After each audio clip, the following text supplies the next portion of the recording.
What's up? What's up? It's me again, Marco Visconde, and for today's video, ito nga pala yung Vios XLE na Super Red.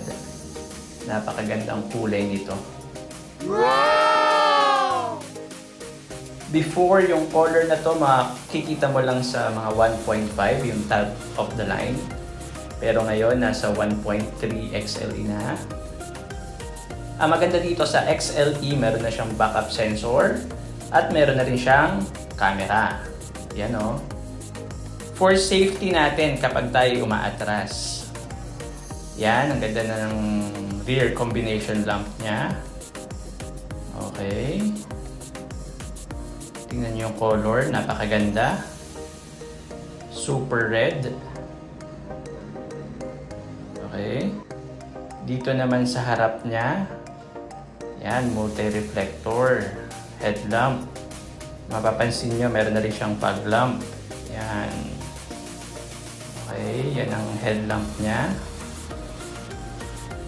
Maliwanag yan sa gabi. Siyempre.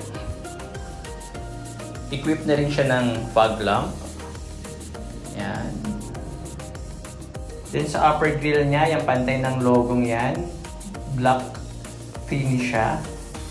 Napaka-elegant. And syempre, naka-mags na rin siya. Okay. Machine cut. Silver and black. Turn signal lamp yan. Tapos, ito yung kanyang side mirror. Color keyed. Color keyed din ang door handles niya. Okay.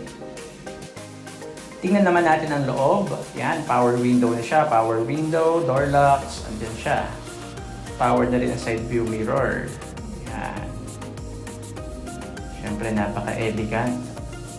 Start natin.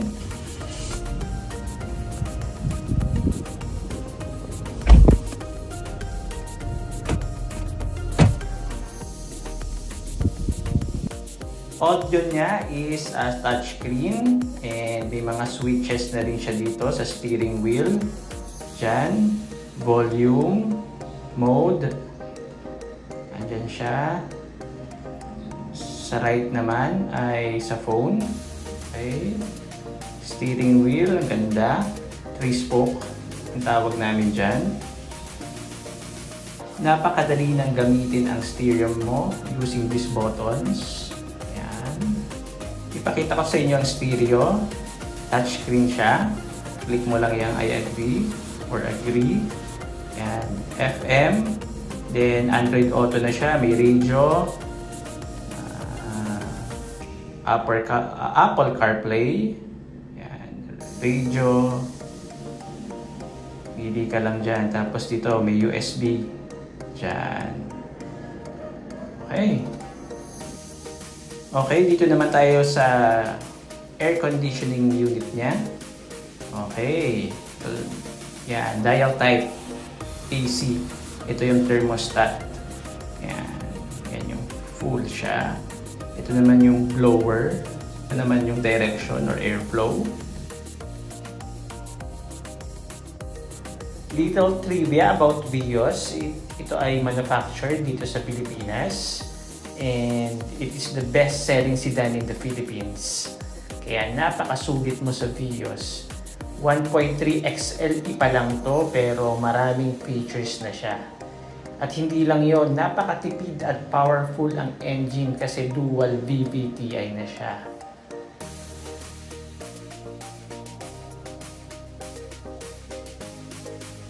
Ipakita ko naman sa inyo ang central lock buttons niya, power features niya, power windows, door locks, yan, side view mirror, yan naman yun. Then may vehicle stability control, yan yung button niya or switch. Ang susi naman, tatlo ang susi niya, pero isa lang yung may remote control. CVT na rin to. Yan. With plus and minus.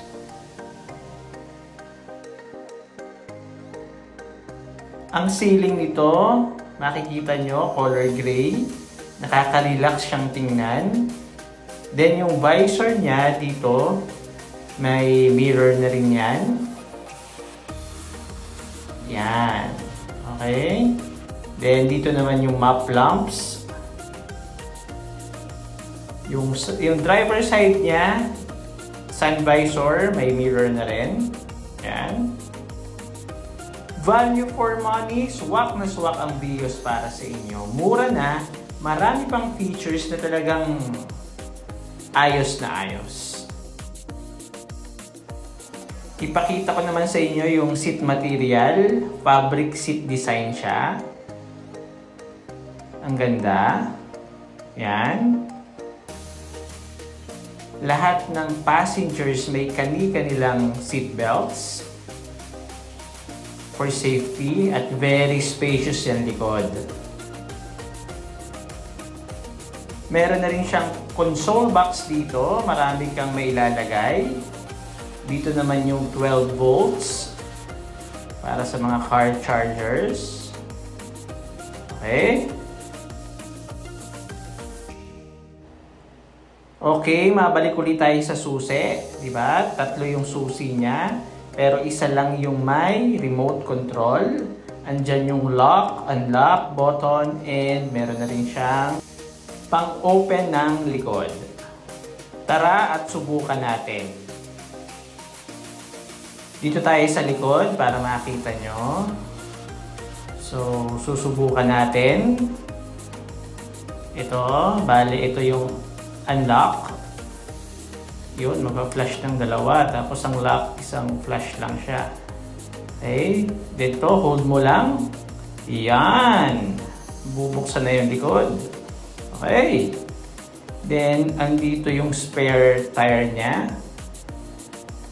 Diyan nakalagay. Naka-mags na rin or alloy wheels. Kaya panalo ka sa Vios. Very spacious yung likod. Oh, okay. Marami kayong may lalagay dyan. So, there you have it. The new Vios XLE CVT Super Red. Maraming salamat po sa panonood at kung nagustuhan mo ang content na to, paki-share po, paki-like at paki-subscribe na rin po ng channel ko. Hanggang sa muli, this is Marco Visconde and always remember, ingat po tayo.